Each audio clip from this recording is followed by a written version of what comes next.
Hey everybody, welcome to another episode of Reverse the Verse Live. This week, building Lorville. On the show this week, we have two guests, two first-timers to RTV. One, actually two you're probably aware of if you've watched our CitizenCon panels that were presented at CitizenCon 2948. We've got Star Citizen Art Director, Mr. Ian Leyland. Ian, how you doing? I'm doing wonderful, thank you, Jared. And you? I'm doing all right. It's another bright and bushy Friday morning. You know, the week's almost done. Back to Red Dead. And then, of course, another first-timer to RTV. Yes, woo indeed, JJ. We've got Luan Vetoreti, environmental artist. Luan, how you doing, man? Hi, pretty great. How are you? I'm going to ask how are you as well. You have to answer. Then I'm going to give my default answer this time. It's another day in paradise. Oh. All right, so because this is your first time on RTV, and because this is probably somebody's first RTV, it always is every single week, I'd like to get things started by talking a little bit about who you are and what you do specifically for Star Citizen. Luan, we'll start with you.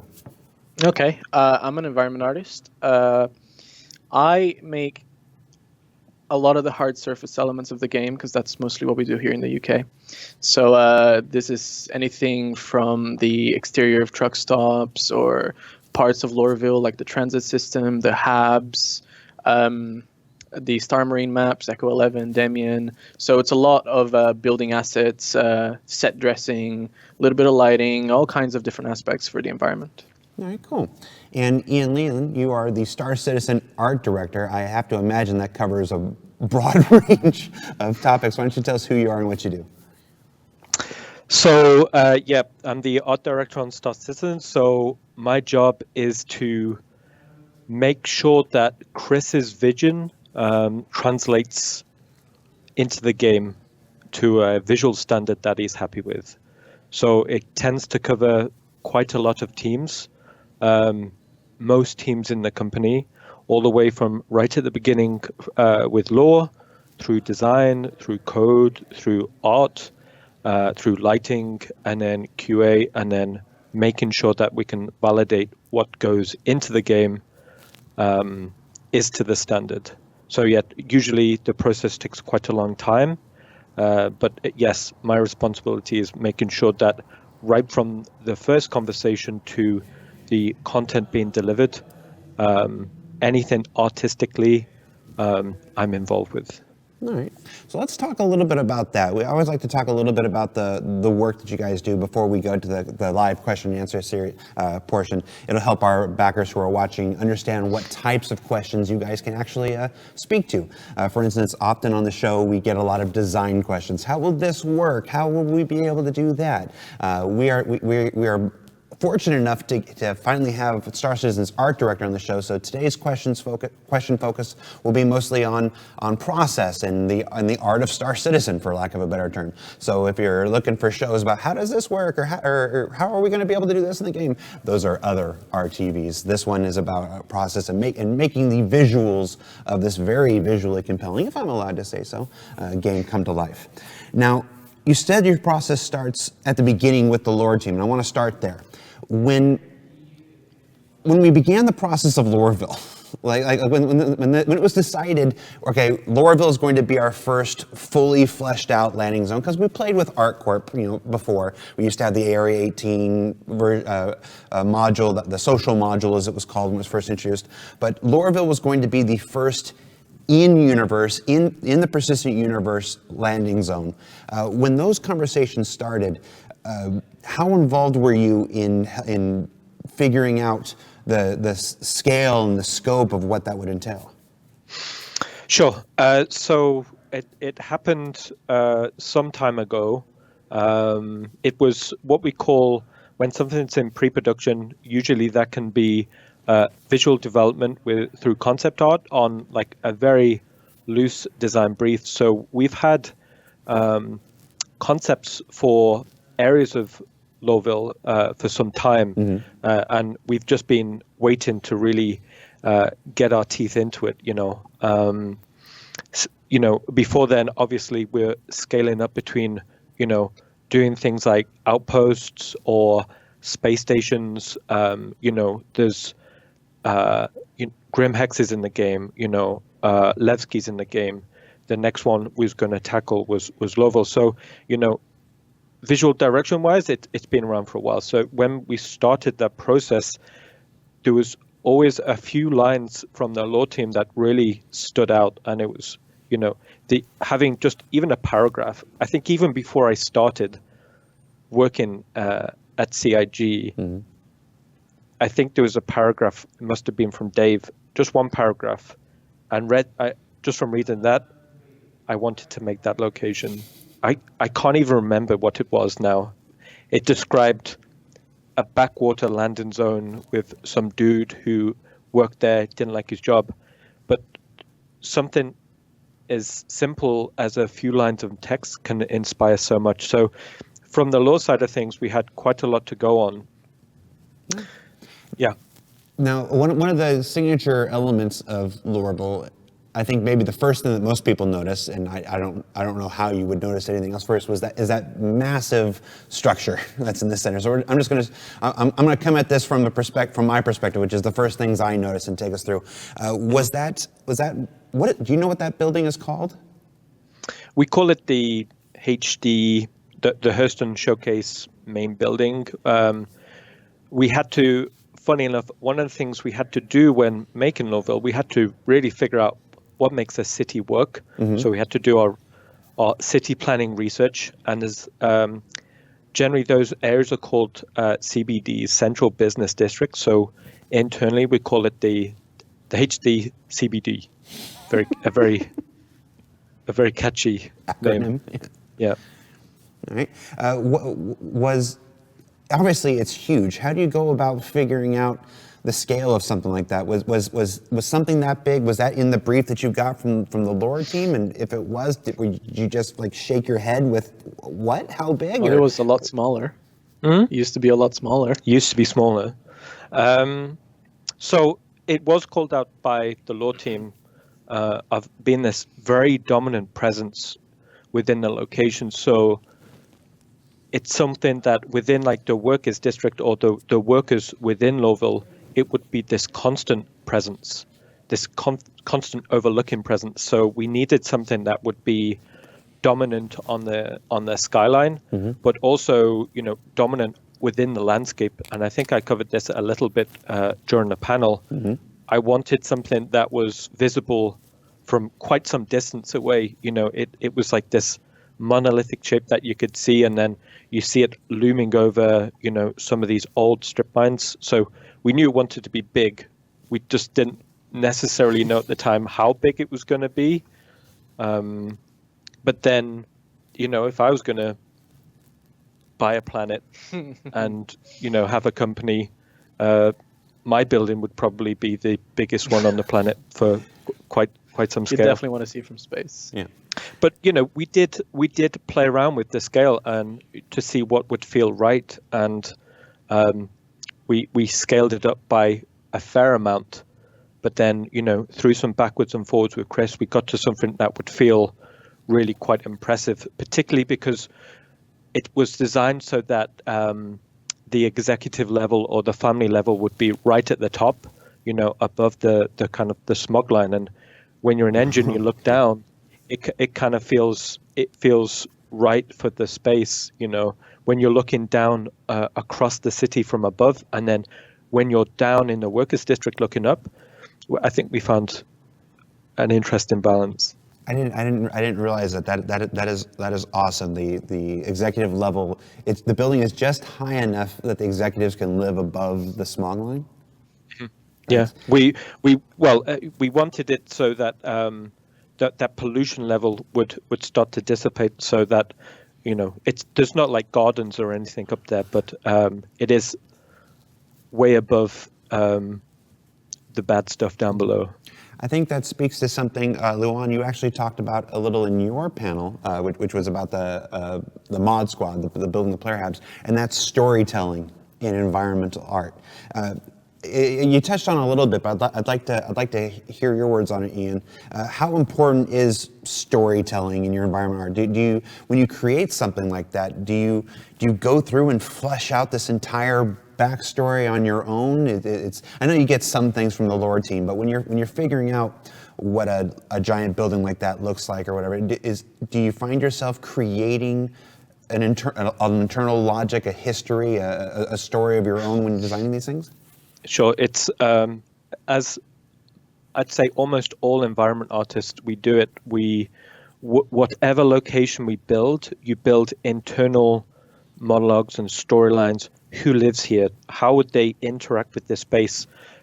It just gives way more depth to the location, and you see it. You can play a game and you think, wow, someone's really thought about this. You can really get that depth. It's a little bit different with our game because because it's an MMO. We have to be very specific, and we can't do certain dressing things. But every artist working on that location would have been, really thinking about things. The type of people that work there.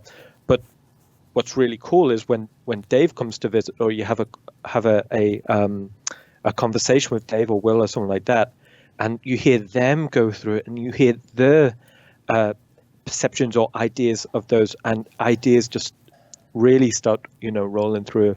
That's probably one of the most fun parts of being an environment artist is doing that storytelling, because it's like a creative itch that you can't find anywhere else. Yeah, and it goes from like the large scale to the small scale. You're thinking about what this world is, but you're also thinking about, oh, this guy placed a coffee mug here and left a stain, right? It's all of that together helps to tell the story of what this place is. I'm glad you mentioned that it goes down to the small scale, because one of the things, going all the way back to when 2.0 was first introduced, and you had Port Olisar, and this first version of the player habs. I remember watching, you could turn into any Star Citizen streamer, and they'd spawn in their little hab, and they just sit there and like, what the hell happened in here? And as they spawned in each different one, everybody would take minutes to try to figure out like what was going on in this room, and it was funny to watch them try to determine that backstory, especially if you got and some of them were perhaps more embarrassing than others, like if you got the one that had like 6 rolls of toilet paper, and it's like, well, what? It's like, what? And it's like, no, I got this roll. It was almost like getting a whammy, like, oh, I got the toilet paper. It's like that. But yeah, it's the ability to tell stories subtly in that regard. There's a term called exformation I really like. There's the information, which is what you read in the quest text and what an NPC will tell you outright, and then there's the exformation, the stuff that you can infer from your environment and from the things that are happening around you. And I think you guys, if I'm allowed to have an opinion, I think you guys do a really good job at infusing the world with all kinds of exformation, and it definitely lends itself to a real living, breathing universe. That said, I do have to, this is my segue into a question that I get from the community quite often. I got to put it to you. Why are the player habs always so messy? Does anybody live cleanly, organized, OCD? Yeah. It's a valid question. Ultimately, we're trying to create something that has a little bit of depth to it. Nothing squeaky clean. It's a lived in universe. So I think going back to your 2.0 section, we wanted to give it a bit of personality, because when we made the habs, and we're like, okay, the architecture feels interesting, but I want to see a little bit of personality within there. And the props that we had at the time, we were like, right, I think we can do something quite interesting. I have the same conversation with Todd Pappy quite a lot. And then when we moved on to something specific like Lorville's, we're talking about a workers' district on for a very disgruntled workforce. So it's not going to be butterflies and rainbows, but there's plenty of locations in the future where it will be much more upmarket, much more classy, and we're kind of looking forward to doing some interesting things there. As far as the player habs, and players will get their chance to really explore Lorville on their own when 335 hits the PTU. But as far as the player habs, do you know off the top of your head how many different variations there are in 335? Variations in terms of dressing? Yeah, in terms of dressing, like how many different types of rooms? Well, so there's a couple of different variations. There's 3 variants in terms of actual dressing variation. They're not drastically different. They're the layout of the room is certainly different. One has the bed in the middle, one has the bed at the back. One has slightly more stuff on the fridge. One has, one's a little bit more messy with some clothes on the ground or whatever. But there's also variants in lighting. There's some that have cooler lighting. There's some that have warmer lighting.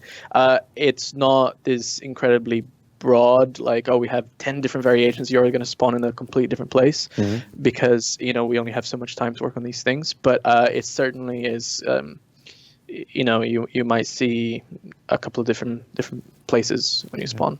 What's the deal with that green toothpaste? I remember in your presentation, Luan, you were going through all the different props, and you just stopped on green toothpaste. I just remember, I went to the after party, and somebody actually asked me about the green toothpaste at the after party, and I'm like, so that's interesting because the reason I called it out in my presentation is because I had never seen a green before. I think what it was just some sort of effect or something going on with the graphics that just made it green. I'd actually like to dig out the prop and see if it's actually green, because if it is, I have a couple of questions about why it's green as well. Actually, just to briefly talk on dressing, it's actually quite an interesting topic right now, because usually what we do is we go through and we set dress the environment appropriate to the location. But as you can see with a lot of the pickup and spec stuff that you're starting to see now, suddenly you're looking at this static dressing within the locations and you're like, wait a minute, why can't I pick that up? Why can't I pick that up? So we're actually talking very seriously about how to dress these locations going forward, because if I'm on this table here and I'm like, hey, I can pick up this mouse, that's great, but then there's someone else on the table, there's someone on the floor, and I can't pick it up, breaks immersion. We have to be very consistent, otherwise it would be quite frustrating for the player. So going forwards, one of the most important things for me is to achieve the same level of storytelling, but we can have that level of interaction. So going forwards, that's something that's quite important to us internally right now. Yeah. Now, I want to go back to Lorville on a more macro scale. During your presentation, you talked about the city tile set and the viz dev you had to do with the tier 1 and the tier 2 and the tier 3, and then the decision to actually go into sub-levels and not just build up, but actually build down. How many layers did we ultimately end up with? Like how far down the rabbit hole do you go with that? Within the visual development stage, we go quite far, because it's about the more we do in that stage, the more you really think about the location. When it actually goes to being time for full production, obviously you have to pick and choose how far you go. Ultimately, what we did was, within inside the playable area, is try and figure out those slices or those levels between the workers and the guards and the architecture, and then you've got the stuff down below. So hopefully when players are walking around, they'll just look around and start to see those cues. Yeah. Now, Lorville is made up of a bunch of different areas. We got the player hab area and the spaceport and the hangars.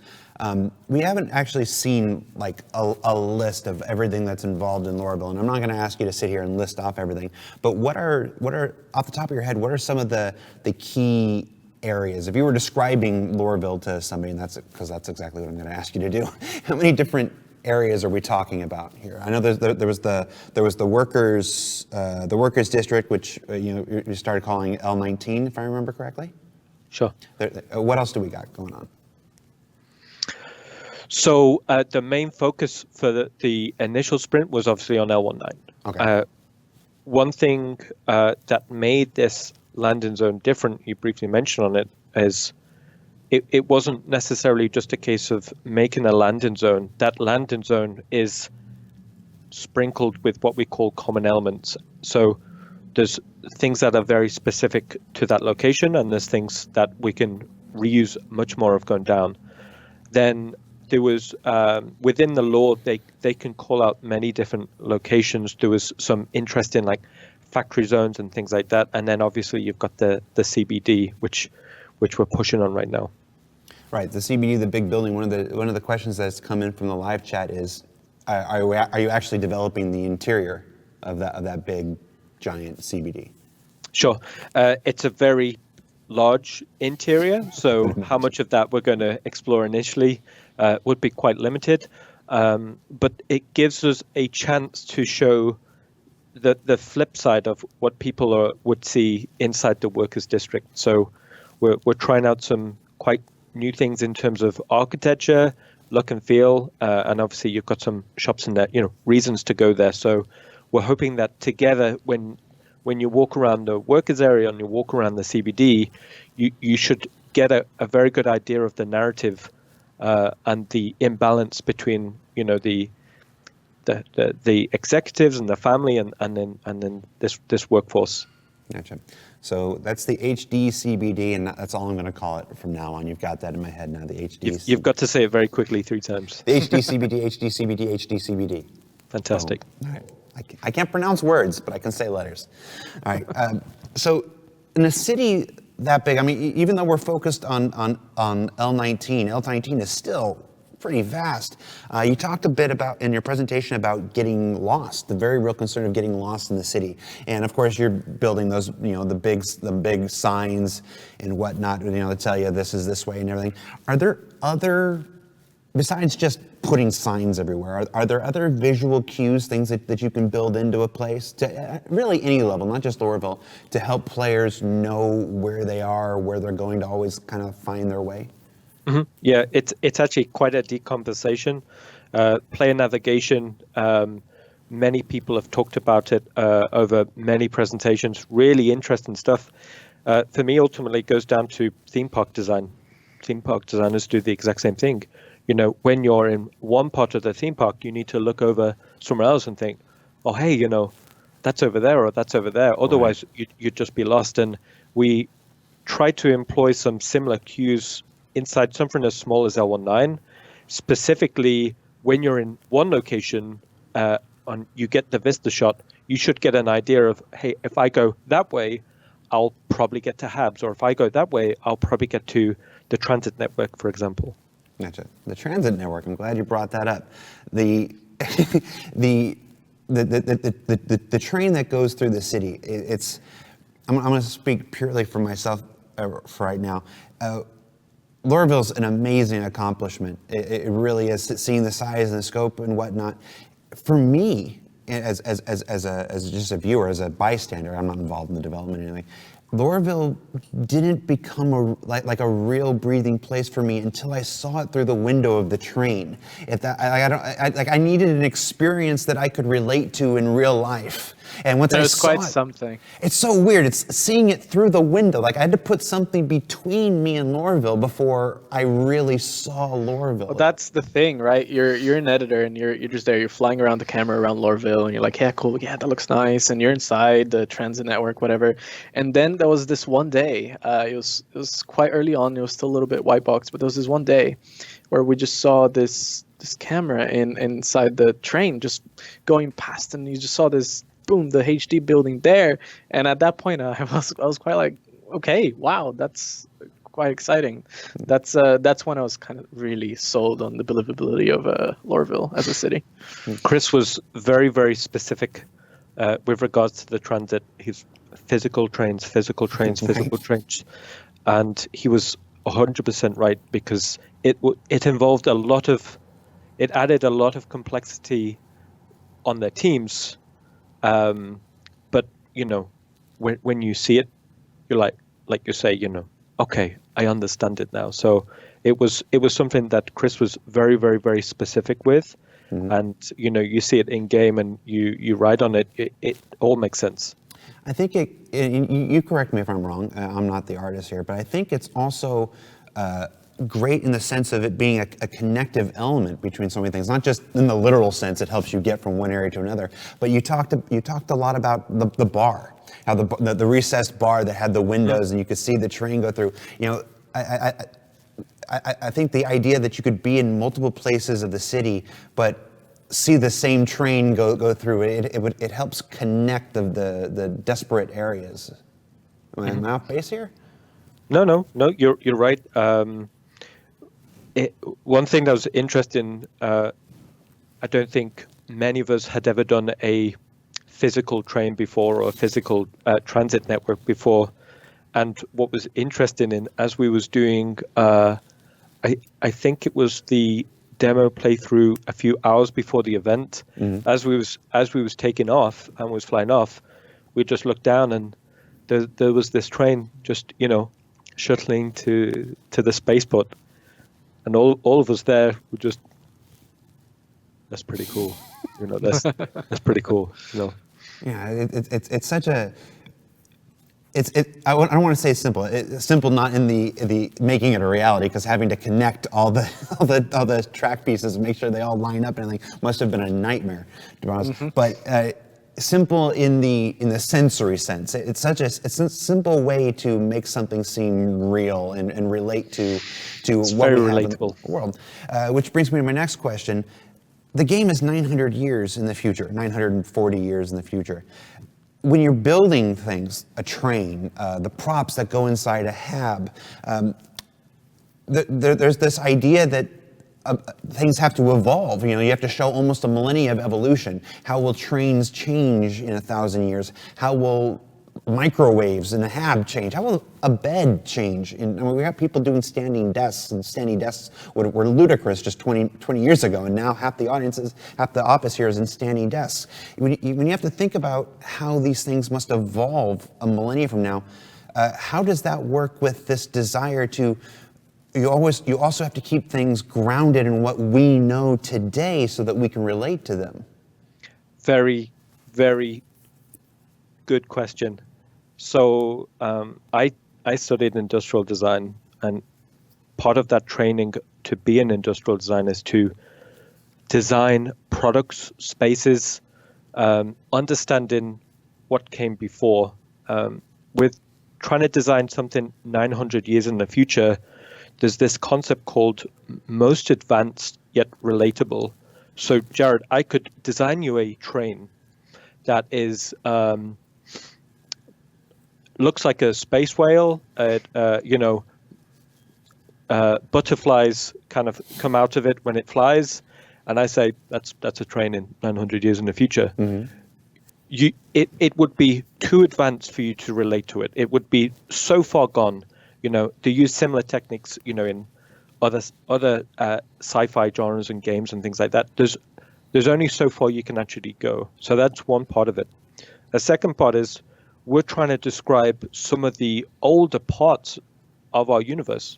We the whole kind of timeline of Star Citizen has been mapped out, and throughout that time period, we define different art styles. So what we're seeing right now is all pretty much utilitarianism, and if we go too advanced too early, we haven't really got any kind of wiggle room. So what we're shown is like the oldest thing in the universe. So for us, having quite a relatable train design right now, it felt right for Lorville, felt right for the time period. But that's not to say in the future we've already got some interesting ideas for transit networks that we're working on internally. I was going to say, I have to imagine microtech stirs the imagination a little bit.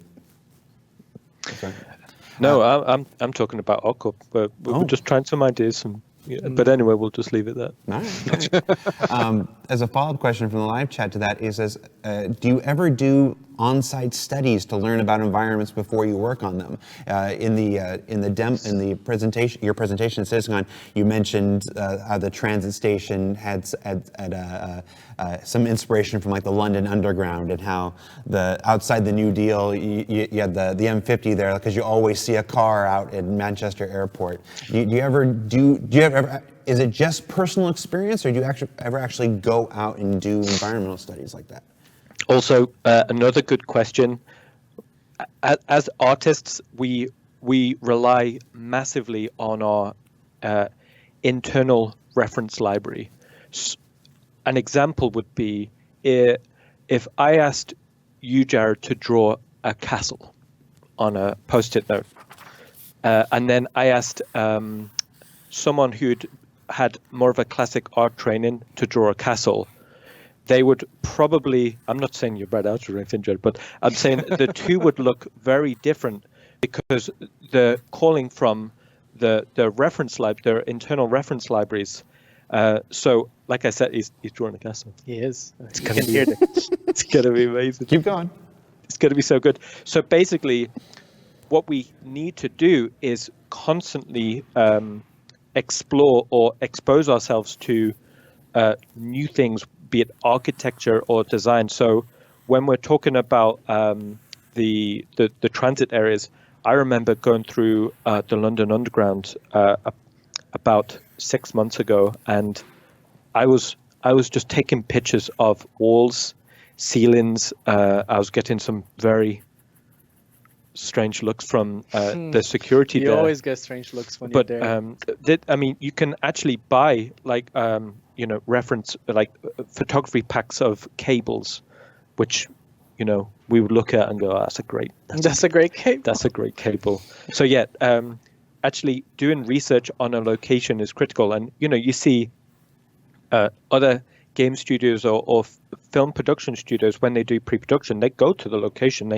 They feel what that environment is, or they experience it, how it smells, how it looks, how it sounds, because you need to expose yourself to try and translate that digitally. Still drawing the castle. Yeah, it's going to be amazing. So sometimes it's slightly harder for us because we can't go to the moon just yet. Not yet. So wherever we can, we try and base it on real world locations or designs that have already been figured out. So just to bring it back to the transit, the London Underground. I mean, just next time you're on the London Underground, just look up at the cables. That's one of the things I did definitely, because when I was dressing and making the transit station, I had just gone to Paris, and I got to see the sort of Paris metro system.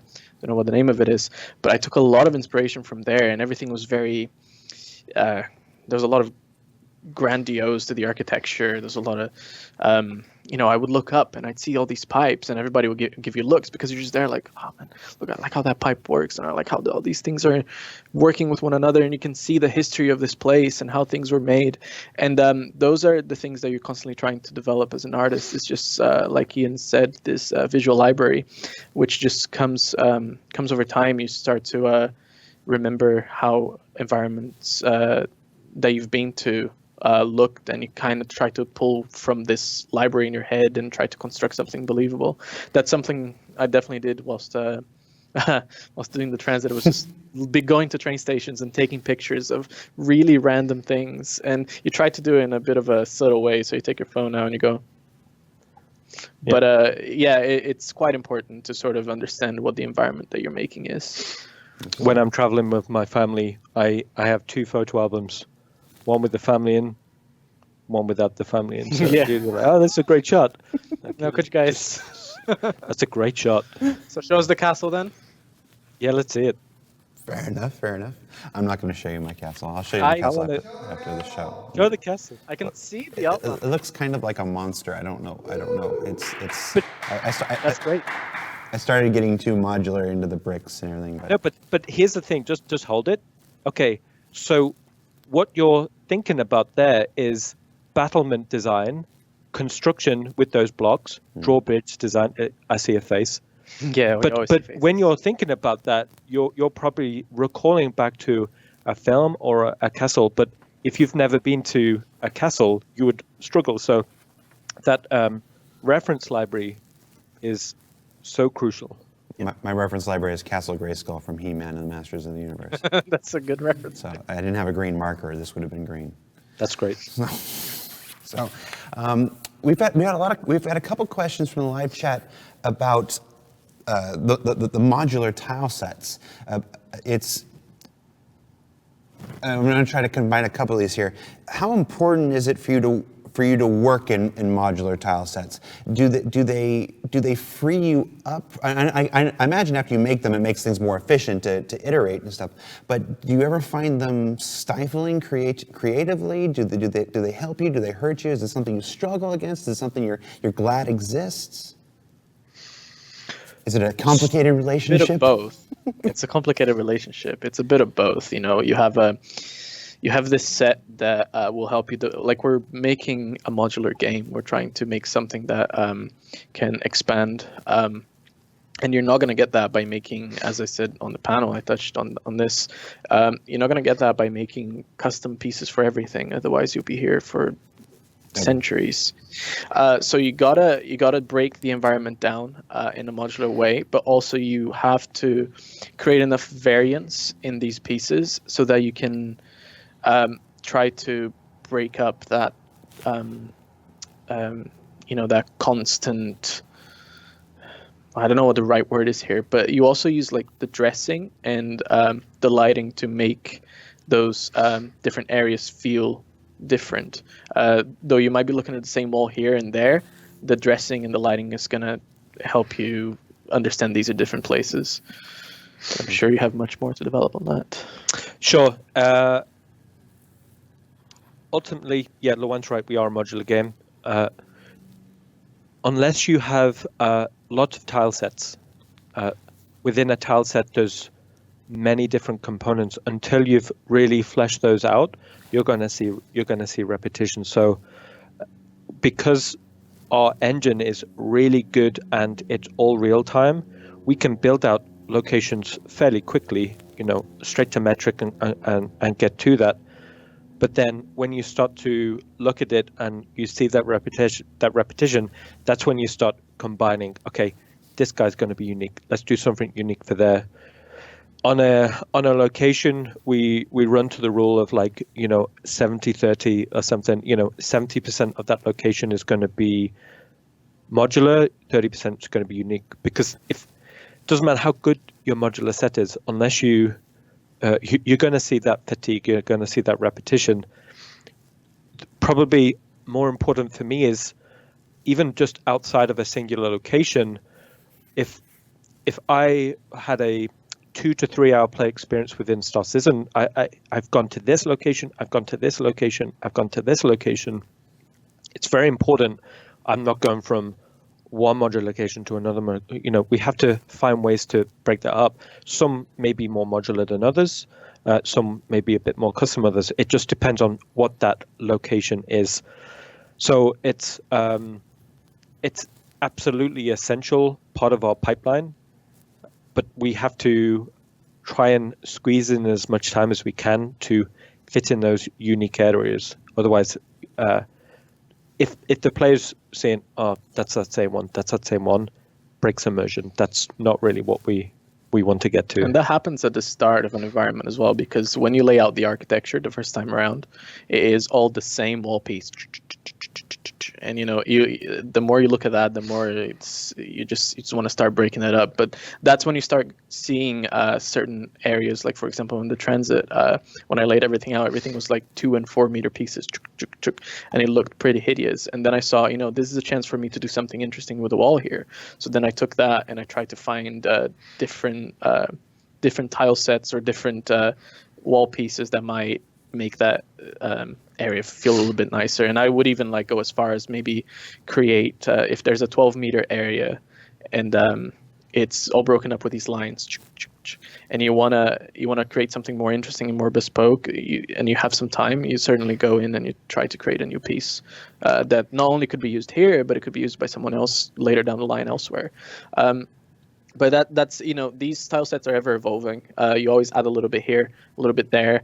We create a new location, and suddenly we have a few more pieces, or we go back and we touch up a couple of other pieces to make it. It's all about this variation that you kind of just get with time. Yeah. Mm-hmm. And then going back to just the art styles within the game, we got some great art styles that we will really want to get into, but the investment of time into a new building set is quite a lot.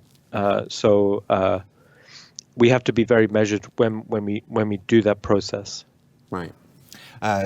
Speaking of measured and how that process goes. We've had a couple questions from the chat about these environments. Something like Lorville doesn't exist in a vacuum. You don't just get to make a city and then decorate it and light it for one kind of state. It's like in a lot of games in the past, you see these wonderful environments, but you only ever saw it at in the middle of the night. There's plenty of game environments you never see in the daytime, or daytime environments you never see in the night.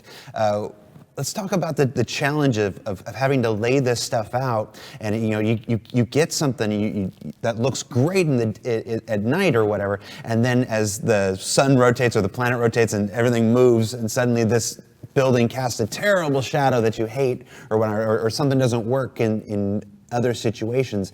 Is there a constant back and forth there? Is it constantly just like rearranging puzzle pieces?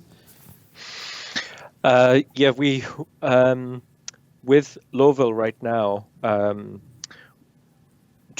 we had to create or find a way to give it the actual. So, rewind. Traditionally, you have a standard time of day slider. Mm-hmm. You can change that curve, so you can validate specifically what that cycle is going to be. We can't do that. Our sun is a fixed thing, so we just moved the planet around to get the right.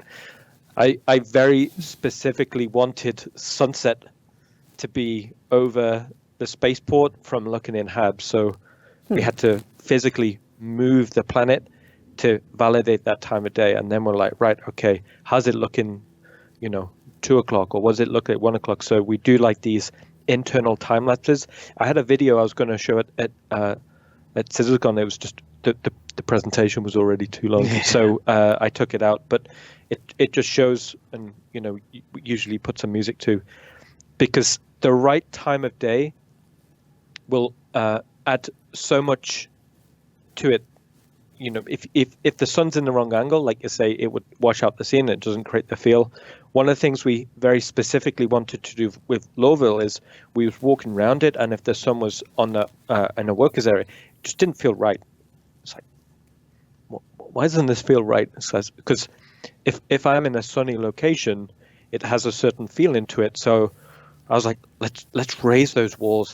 Let's push that land zone down. So the feeling that sun never, or maybe in some places, but the sun just can't touch. So if you're a worker in L19, you're rarely going to get the sun on your face, and I thought that was going to be quite interesting. So throughout straight from white box, it's something that we're trying to consider, and going forwards, how that city or how that location changes as that time of day changes. And it's when you look at a cityscape, as that sun goes down, you see those time lapses, the city kind of wakes up. And as that sun goes down, lights start to come on, magic starts happening. This is something that we're talking about internally, as I want when that sun goes down, the city kind of changes. So that, imagine I'm a player and I come to Lorville for the first time, it was night, to if I was a player and I came in the daytime, if Luan and I had those conversations, I want that experience to be quite different. And then that feeds into the AI. And so all sorts of really interesting things starts to happen when you start to think about the possibilities of what we can do. Why did you want the sun to rise over the spaceport from the player hubs? I wanted it to go down. So it goes. I just wanted that very specific vista. And then previously, I'd say the one was lighting it, Land didn't light it. I'd go, hey man, sun there, boom, boom, done. But then, I was talking with Chris, lead lighting artist, and I'm like, Chris, I want that sun there. And he was like, I don't think the sun's going to go there. So then we had to really figure out. So thinking about day-night cycles on a planetary scale is quite complex. It's fine we can't necessarily validate it for like an outpost or a modular location. Mm-hmm. But when we're trying to build something like a major land zone, I think it's very important to really understand what it feels like at those different times of day, because we're trying to say to the player, hey, spend some time here. You know, a couple comments in a chat make me want to ask you a question. Do all cities look better at night than they do in the day? Everything looks better at sunset. Sunset. Fair enough. You know, it's quite interesting in our game. Like, saying usually traditionally you have like a time of day slider, and you can see things different times. In ours, if you want to see it at a different time of day, you grab the sun and you move it down, which is quite insane, right? When you think about it. But sometimes I'm just like, I'll be working on something in Lorville and I'll just zoom out and I'm just looking at the city and I go, bring that sun down a bit, and then I lower the field of view and it's okay, here we are. Then I put some music on, and then you start to feel the city and you start to really kind of get inspired, and it's everything looks better sunset, really. Yeah, no, it's. I mean, I've lived my entire life in Southern California, and everybody knows Disneyland is better at night than it is during the day. It looks great during the day, but there's just something about it, how it comes to life with all the city lights and the different types of lights and stuff like that. A lot of questions about weather effects and weather. Obviously, we've talked about, in the future we want a variety of weather effects and stuff in Star Citizen. Does the future of weather play into your design of something like Lorville today? Have you thought about what the city's going to look like under rain or under like a sandstorm or something like that? I just want it to rain in Area 18. That's my biggest dream, because if you think about, deep metropolis, neon lights, rain, sunset, I'd be happy that day. I remember last year when we put everything a little bit wet and we had that. Nice. But specifically talking about weather, it's a much larger conversation, and it's not like, hey, just put a rain entity or make it rain, press the make it rain button. It's on a much larger conversation, because if I'm approaching Hurston and I see a weather volume and I fly down into there, the weather effects needs to be contextual to to that location. So it's something that we are looking into, but it's not a small undertaking. But when we do it, we do it right. Right. Let's talk a little bit about the hangars, because hangars have been a part of Star Citizen's development since the beginning. Like the very first version of Star Citizen that anybody got to download onto the computer was the hangar module back in the day. And that player hangars, as they know them, have gone through a number of changes over the years. Lorville has, I think, you correct me if I'm wrong, the biggest hangars that we've developed so far. What was it? Did anything from the previous hangars inform your decisions about the new hangars? Are these new hangars a development just from scratch in a whole new direction? What can you tell us about the hangar development? So these hangars had to run. Okay. That was like so when we were developing, we were like, okay, figuring out the complexity of the landing zone, and we're like, okay, we're going to need a spaceport. We're going to need hangars. Figuring out exactly what we need. With the hangars, we will, created a specification: small, medium, large, extra large. And we were thinking, right, how big's the extra large? And we're like, right, it needs to fit a reclaimer in. And we're like, right, okay, that's going to be a big hangar. So we obviously did some visual design, and at the end of the day, we had a box to play with. We got a box from Levels, and we're like, right, what can we do to make this box interesting and make it run? So a lot of the work that we put into it, not was just artistically, but was getting something that we could, run very efficiently without going into, the details, just how we authored the meshes.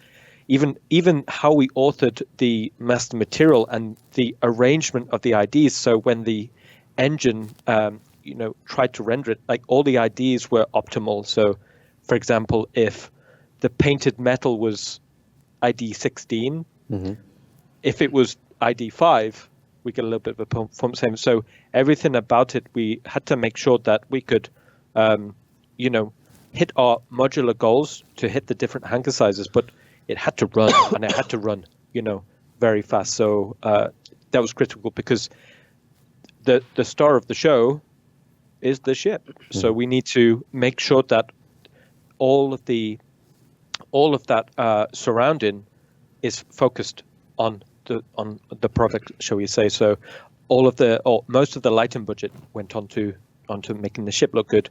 We tried to make the space feel detailed, to get that scale, but it needed to be cheap so that we had more budget for the ship. And then what happens is, because it's not necessarily just a closed box, when that door opens, we've got to draw whatever's on the outside of it. And when what's on the outside, Lorville, it just needs to be even more efficient. So, yeah. That's one of the biggest things when you're making, say, the the LODs for the hangar or anything like that. One of the things we did, we would put it under rest stop, and we would go all the way out to, say, as far as I think a ship would come in from Quantum.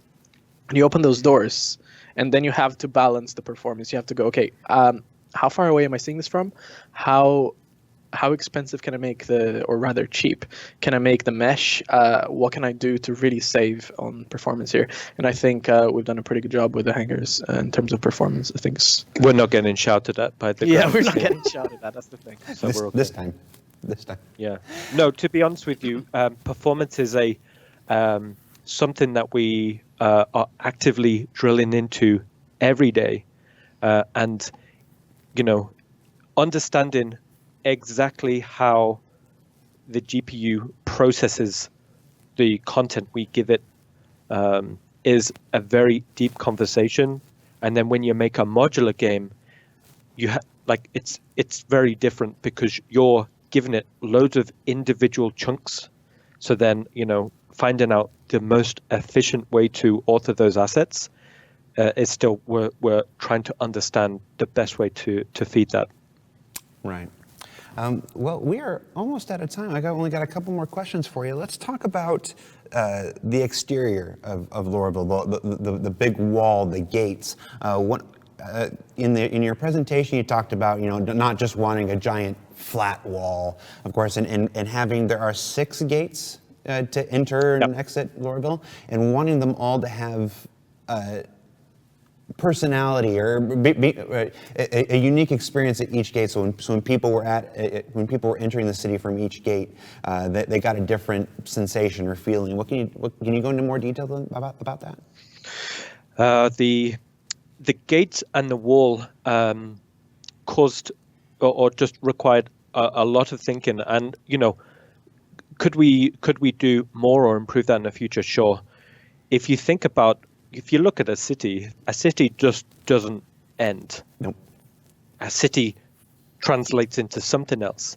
We had a very specific deadline to hit with Lorville, so we had to make some technical and creative decisions to validate that critical path, because if we took away that wall and just had the city, it would just get so complicated to figure out, okay, where can the player go, where can't they go? So we had to find that right balance between something that looked good but also played good, because we tried some designs where it was very complex, and then I was talking with Todd about it, and he's like, dude, find your way to that gate, because it was like me being on the outskirts of London and saying, find this area. It's an impossibility. So I would consider it's one of our first steps into making a city. We've got plenty of ideas or things that we want to try in the future. So watch this space. Lorville Lorville and Hurston are coming to Star Citizen Alpha 335 to PTU hopefully very soon. Are you excited to finally see players experiencing the city and watch screenshots, YouTube videos? When you go Twitch on streams? Reddit and you see, I sometimes I'm taking a couple of screenshots around, and then I'll go on Reddit and there's just this one guy that takes screenshots, and he took this screenshot of the hangar, and I was like, that's one of the best screenshots I've ever seen. The screenshots the community comes up with it's quite inspiring. you see that, and it's just, you see everything come alive and everybody discussing like the things that are happening in that screenshot, or everybody gets quite excited, and that's what gets me really excited by 235. It's just seeing people taking screenshots around Lorville. I think internally there's very specific people that we follow. We can't mention any names, but there's one guy, he plays it, and he plays the game how I see it in my head.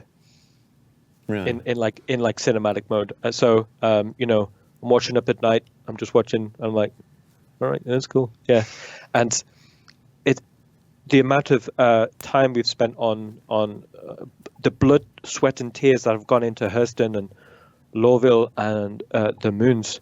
I think I can speak for everyone. We're just really looking forward to seeing how it's received and how people play it, and because we put all of our creative energy, we put everything into this project. It's a passion project. So yeah, when we put it out, we get that nervous twitch, and we're like, oh, no. But then it's always great seeing it, because that's for me is one of the coolest part of working on Star Citizen is we don't develop behind closed doors for years and years, and then a publisher puts it out. It's like we work on something and before too long we put it out, and you're watching someone playing it, and you're like, hey man, yeah, you found it, you found that spot. Mm-hmm. Yeah, it's like the first few when 3.0 went out, and these time lapses started coming out of like Yella and Selen and whatever, and it just completely made you like yeah, this is why we're doing this. Like this is what's so exciting to us, and it's quite nice that it's exciting for other people too. Wow, I got nothing to add to that, guys. You guys, thank you so much.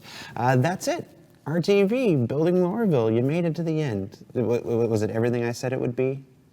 It was everything and more, Jared. All right. Well, thank you. I know we've been trying to get you on the show for a while, Ian. Thank you so much for taking the time out of what has to be an incredibly busy schedule, overseeing the art direction for all of Star Citizen. And Luan, 2 years later, after meeting in the corporate apartment, we're finally here. We're finally doing it. Yeah. So.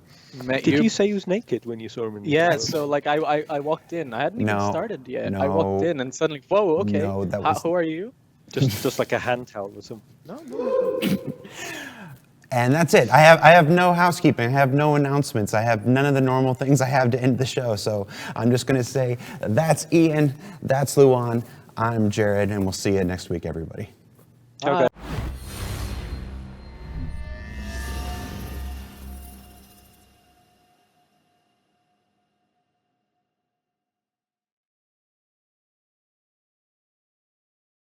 Thanks for watching. For the latest and greatest in Star Citizen and Squadron 42, you can subscribe to our channel, or you can check out some of the other shows, and you can also head to our website at www.robertsspaceindustries.com. Thank you very much for watching.